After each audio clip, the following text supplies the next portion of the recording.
Olá! Como o Espiritismo nos ajuda a entender o mundo de hoje? Isso é que o nosso programa se propõe a mostrar em conversa com estudiosos do Espiritismo. E o tema do nosso programa de hoje é crise política. Como deve ser o nosso comportamento diante da crise política? Prepare-se, Entre Dois Mundos está começando agora.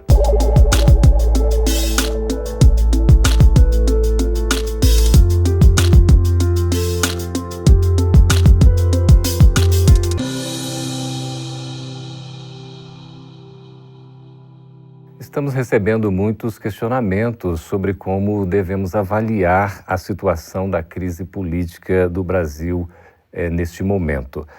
Para entender um pouco a respeito desse assunto tão atual e necessário de ser analisado, estamos recebendo aqui nos estúdios da FEB TV em Brasília as presenças do professor Maxilânio Lacerda. Seja muito bem-vindo, professor. Muito obrigado. E também a presença aqui do Rossandro Klinger, que é psicólogo, palestrante e escritor espírita. Seja bem-vindo, Rossandro. Prazer estar aqui, Geraldo. Pois é, nós estamos vivendo um momento assim especialíssimo. Desde o impeachment do ex-presidente Fernando Collor, em 1992, a gente poderia dizer que talvez o Brasil não tenha passado por uma crise tamanha como a gente está vivendo agora. Como avaliar, à luz do Espiritismo, Rossandro, a conjuntura política do nosso Brasil?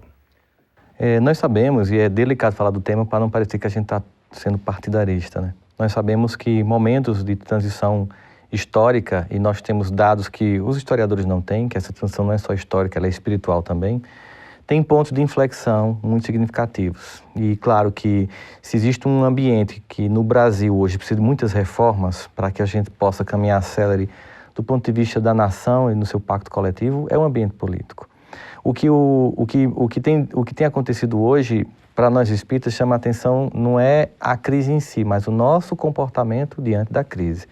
Eu tenho visto muitos confrades nossos desequilibrados nas redes sociais. Eu acho que todo mundo tem direito de tomar um lugar, tomar um partido, decidir que lado está apoiando, mas isso não implica num ataque desgovernado ao outro lado. É sempre bom entender que quando você de fato tem a razão, você se preocupa em apresentar seus argumentos e não atacar o outro lado. Como isso acontece no campo da fé. Sim. Quando as pessoas, ao invés de apresentar sua proposta de fé, ficam muito mais focadas em atacar aqueles que não acreditam como ele. Então, acho que o primeiro chamamento que eu faria para a gente começar a refletir é como eu estou me comportando na crise. Pois é, Max, e nesse momento, então, que a gente está vivendo, o nosso comportamento diante desse instante tão crucial, a gente pode dizer que nós estamos vivendo efetivamente uma transição? Não há dúvida. A transição está em fluxo na Terra há muito tempo e ela agora está tomando um alto que fica notório em nosso país, notório no mundo. Estamos assistindo vários fenômenos sociais no mundo, como as migrações, e aqui no Brasil não somos diferentes. E é esse o momento em que nós somos colocados à prova, porque se nós, como doutrina espírita, tomamos Jesus como guia e modelo, é nessa hora que nós temos que lembrar das palavras deles: tomai sobre vós o meu jugo e aprendei de mim, que sou manso e humilde de coração. Porque somente assim é que nós mostraremos se realmente estamos praticando aquilo que a escola religiosa que nós assumimos para nós nos ensina.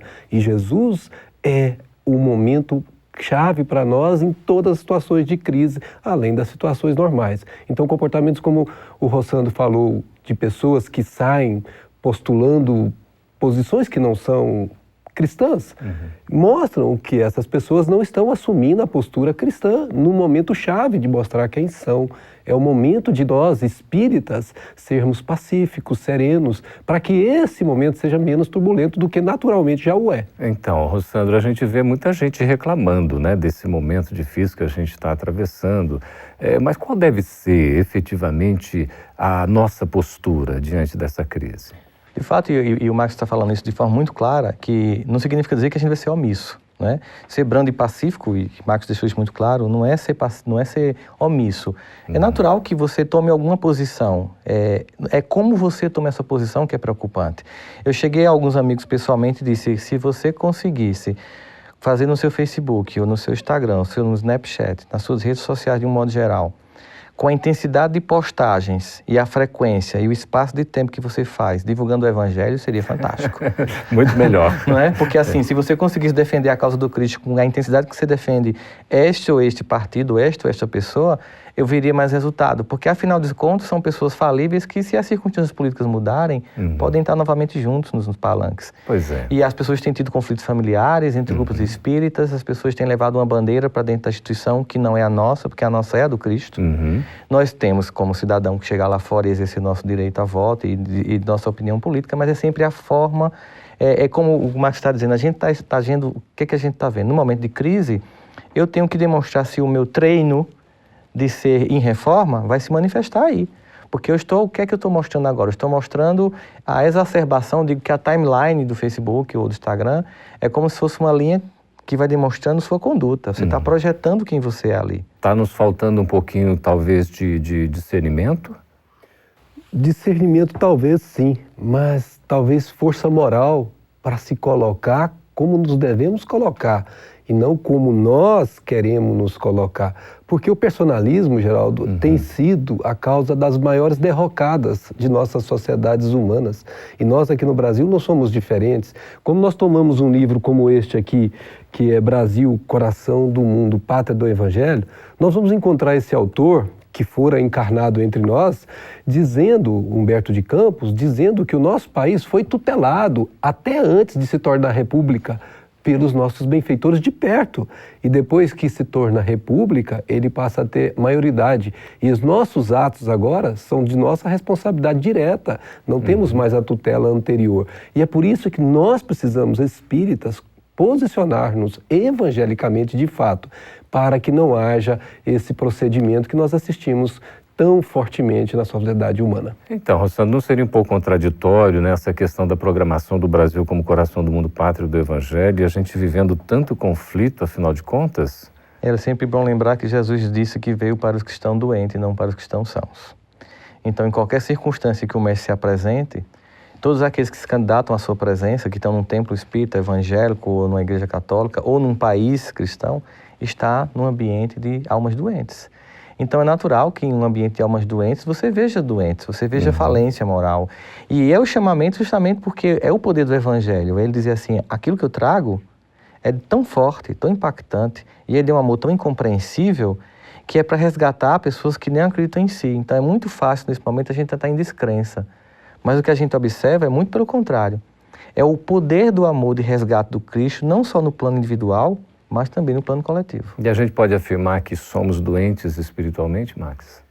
Geraldo, quanto a mim pessoalmente, não resta dúvida alguma dessa realidade. Eu digo sim, né?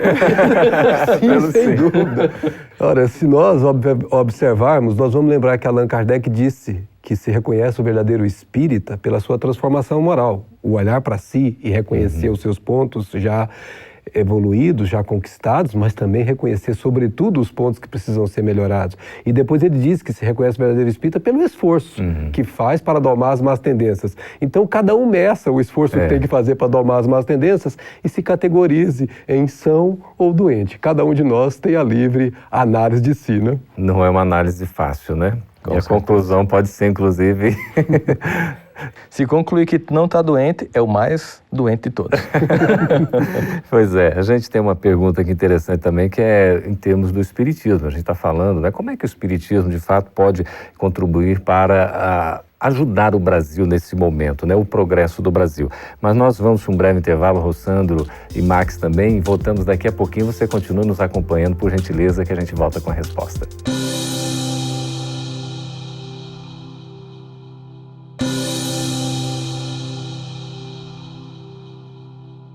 Estamos de volta e deixamos uma pergunta antes do intervalo sobre a contribuição do Espiritismo para o progresso do Brasil. Max, o que você tem a nos dizer a respeito disso? Pois o papel do Espiritismo no progresso do Brasil é extremamente relevante, mas a maneira dele se fazer é principalmente no exemplo daqueles que professam essa escola religiosa.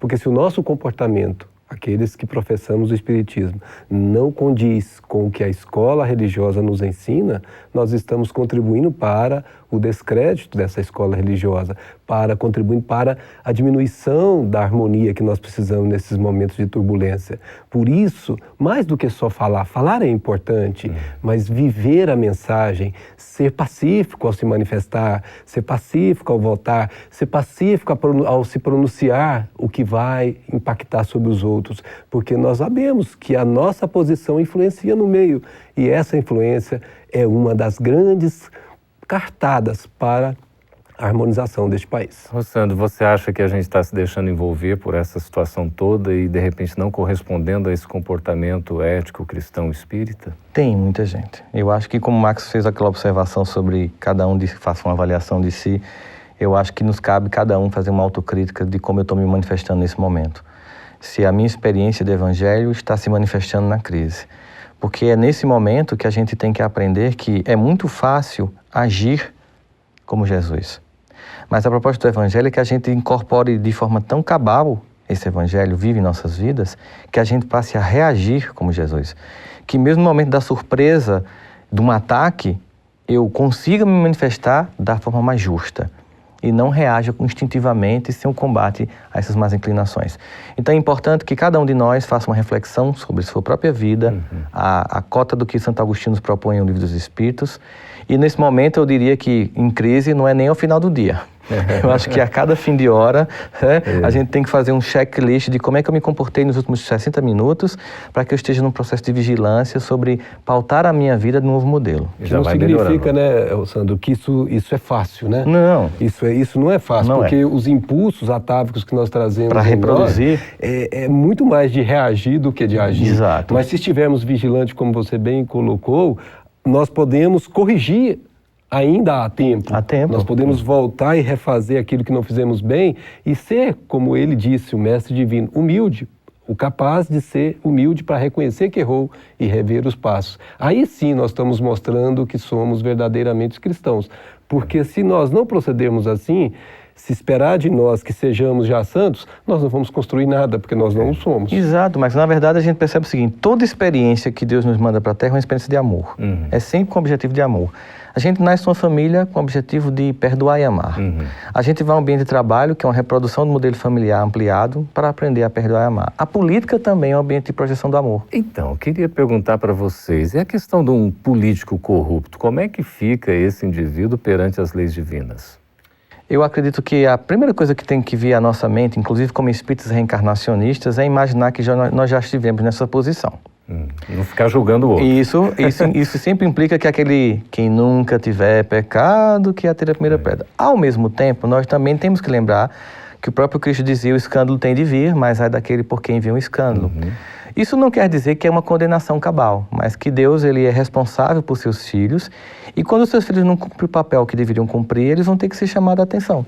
Em algum momento, um puxãozinho de orelha do Deus, do Papai do Céu, vai fazer com que haja uma correção de roteiro. Então, certamente, não podemos achar que a corrupção, e os corruptores, sobretudo, porque corrupção é fruto de corruptores, vão ficar impunes, né? Elas vão ficar sem consequências. Inclusive, essas consequências, elas têm como objetivo não é punir ou destruir o corruptor, mas é corrigi-lo, levando à condição de um seguidor do Evangelho. Então, perante a lei de Deus, Max, aquele que muito recebeu, a muito será cobrado, né?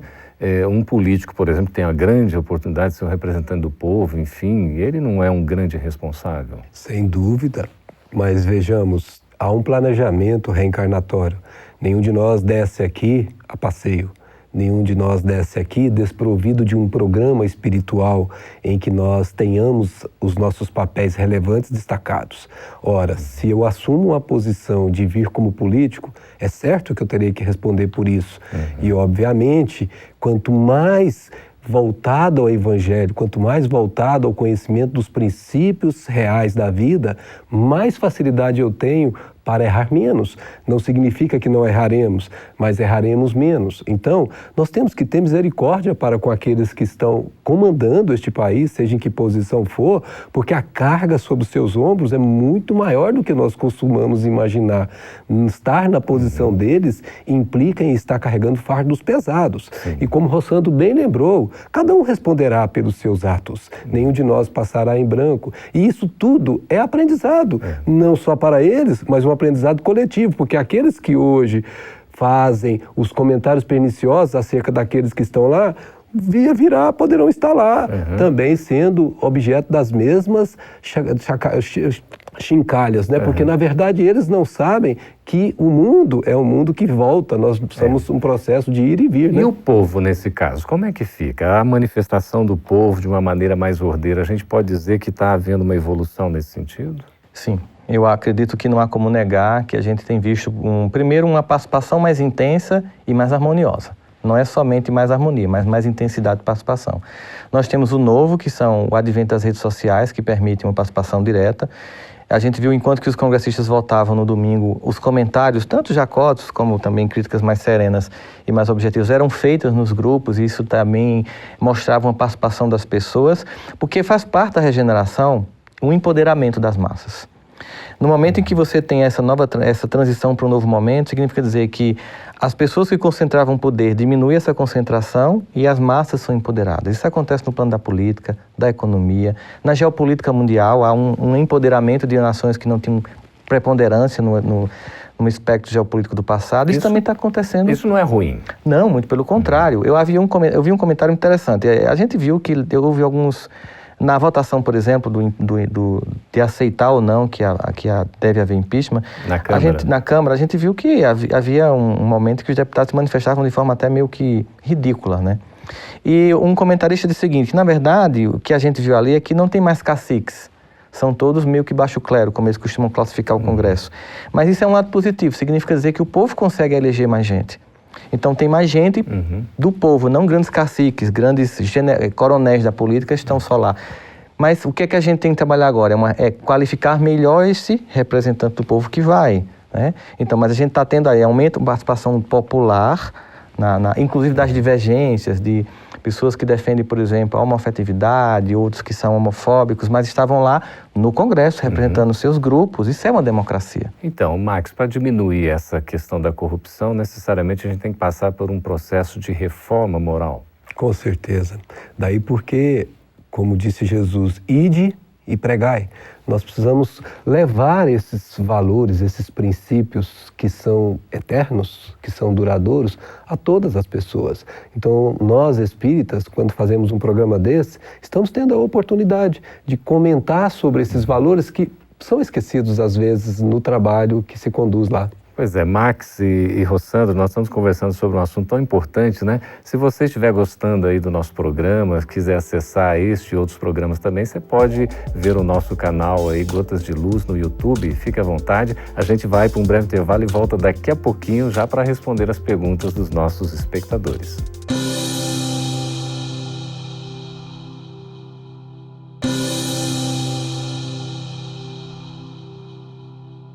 Estamos de volta agora para responder as perguntas dos nossos espectadores.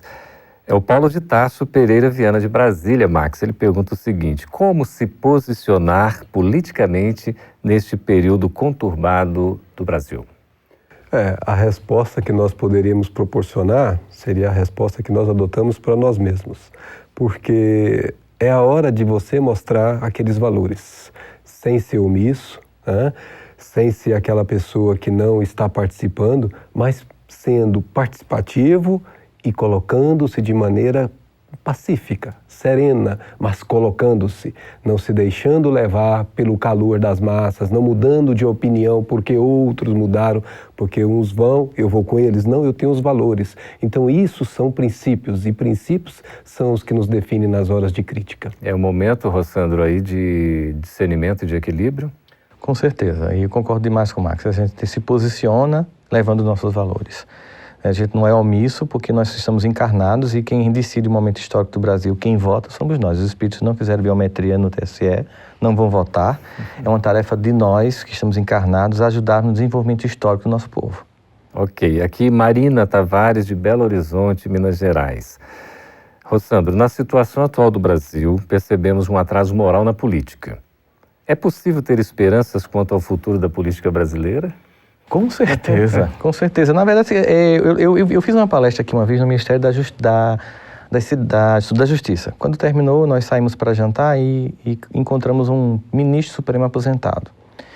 E a pessoa que estava me acompanhando chegou para o ministro supremo e disse: ministro, que momento lamentável da história política, né, do Brasil e de Brasília. Na sua época não era assim. Ele deu uma risada gostosa e disse: meu filho, na minha época não tinha imprensa livre, nem Ministério Público, nem Justiça Federal que funcionasse. O que você está vendo, minha filha, é uma evolução. Ou seja, quem é uma pessoa mais madura e que consegue olhar a história num espectro maior, ela vê a evolução. Se você só vê o momento, parece que a gente está indo evoluindo. Agora, eu acho que nesse momento a gente pode lançar mão de uma resposta que Kardec recebe dos Espíritos quando ele pergunta sobre por que quando a gente olha o panorama da Terra, temos a sensação que, às vezes, pelo menos do ponto de vista moral, ao invés de avançar, ela recua. Né? E os Espíritos respondem: enganas-te, se olhares bem, ou seja, um aspecto histórico, verás que a humanidade sempre avança. Só que eles fazem um alerta. Todavia, há momentos em que é necessário que o mal chegue ao extremo para que o homem sinta a necessidade do bem e das reformas. Então, pontos de inflexões históricos como o nosso é uma exacerbação de algo que tem que ficar tão claro que agora não tem alternativa que não seja a mudança. A necessidade, né? A Cecília Silva de Dourado, aqui no Mato Grosso do Sul, pergunta o seguinte, Max: o Espiritismo fala algo sobre a política, se esse sistema vigente é o mais adequado? Bom, o sistema vigente sempre vai ser construído pela própria sociedade, não cabe ao Espiritismo definir isso. Mas o Espiritismo, sim, se você pegar o livro dos Espíritos, a sua terceira parte, que são as leis morais, ali é uma aula de política, como deveria ser feita, né? Porque esta é, vamos dizer assim, a causa da nossa falácia política, que foi colocada na questão anterior, por não seguirmos esses princípios, que são princípios não do doutrina espírita, mas são princípios que são da vida. Se nós respeitarmos o outro, fizermos ao outro o que gostaríamos que o outro fizesse a nós, seja na condição individual ou de sociedades, nós estaremos vivendo em harmonia, em paz. Então, partidos, é exatamente o que a palavra está dizendo, partes. Nós temos que nos juntar e construir uma fraternidade real. A Natália Santa Rosa, de Anápolis, aqui em Goiás, diz o seguinte: os que reencarnam no Brasil são considerados espíritos menos evoluídos, comparando com aqueles que nascem em outros países desenvolvidos? É uma visão, eu entendo que ela possa pensar isso, mas é uma visão distorcida. Na verdade, Deus não tem grupinhos de eleitos. Deus tem filhos amados que precisam estar em vários pontos da terra para a construção da obra do bem. Nós estamos aqui e há uma dificuldade aqui no nosso pacto ético quando nós nos comparamos com outros países que já avançaram nesse patamar, mas nós temos avanço no campo emocional que esses países não têm. Nós temos, por exemplo, se do ponto de vista da coletividade nós temos uma ética questionável, da intimidade nós temos um amor muito mais superior a outras nações que têm uma ética mais... Porque muitos desses países que ela deve estar usando como parâmetro de comparação para o Brasil são países em que as ruas são mais limpas, as pessoas são mais ordeiras, mas são mais depressivas, mais drogadas e mais suicidas. Nós temos que contribuir, a doutrina espírita vai falar desse aspecto do Brasil como coração do mundo, não como um centro geopolítico do mundo em que a gente vai disputar poder militar, bélico e econômico, mas como um país cuja missão dentro da orquestração das nações é elevar e dar importância às referências emocionais para a construção da fraternidade. Porque a fraternidade nunca vai ser decidida na ONU através de uma lei votada para que os países sejam obrigados a estar em concordância. A fraternidade é uma concepção de mundo na qual eu vejo o outro, que apesar de ser diferente de mim, tem que ser visto com respeito e com fraternidade. E faz todo o esforço para viver isso, né? Exatamente. Ótimo. Aqui, a nossa última pergunta, Max, é o Maurício Mendes, do Rio de Janeiro. Ele pergunta assim: os políticos que representam o povo e agem de forma contrária à ética estão reprovados na missão que competia a eles desenvolver? Reprovados é um termo forte, eu diria, mas eles estão com necessidade de reavaliação. E se puderem fazer isso enquanto estão a caminho, enquanto estão encarnados, seria de bom proveito para a sua própria regeneração. Se não assim procederem, terão que fazer isso depois de passarem para o lado de lá, que é um momento crítico de ajuste consigo mesmo e com o pai. Então, nesse momento, fará uma revisão daquilo que deveria ter feito versus o que fez e terá, então, os pontos de reajuste para voltar e corrigir. Nós precisamos lembrar sempre que nós todos somos filhos de Deus, todos estamos em atividade específica e própria de cada um, todos somos necessários para o progresso de todo o planeta e que nós todos temos oportunidades. E quando não aproveitamos, o Pai, que é de misericórdia, nos permite recomeçar e reencarnamos para isso, para refazer aquilo que não fizemos bem feito. Então não há ninguém que esteja reprovado, está alguém que precisa refazer a tarefa. Seria, Rossandro, uma espécie de segundo mandato, digamos assim? A grande prova de amor de Deus, e a reencarnação, ela de forma clara tipifica isso, é quantas vezes for necessário, ele aposta na nossa retificação. Quantas vezes tivermos que fazer o caminhar do filho pródigo, um dia nós voltaremos à casa do Pai. E neste momento seremos abraçados e festejados. Então nunca vai haver uma reprovação, vai haver sempre a necessidade de fazer uma recuperação, que Deus permite, e nem tem prova final. Na verdade, a gente está sempre disposto a passar novamente, talvez pela mesma classe, para finalmente concluir o curso, que é o que a gente está fazendo aqui agora, individualmente e no Brasil, no panorama político. E nós temos esperança, então, para esse momento, Max? Com certeza, a esperança é aquilo que nos mantém vivos. Sabemos que tudo passa e que os momentos seguintes serão sempre melhores. Graças a Deus, né? Nós conversamos aqui, agradecemos a presença do Rossandro Klinger e também do Max Lândio Lacerda. Obrigado pela presença de vocês. Nós que agradecemos. Muito obrigado. Com certeza, muito bom estar aqui. E também agradecemos a sua companhia, a sua presença, as perguntas que vocês fizerem. Continue escrevendo para nós aí, tem um vídeo à disposição para vocês anotarem o endereço e nós somos muito agradecidos. Até o próximo programa.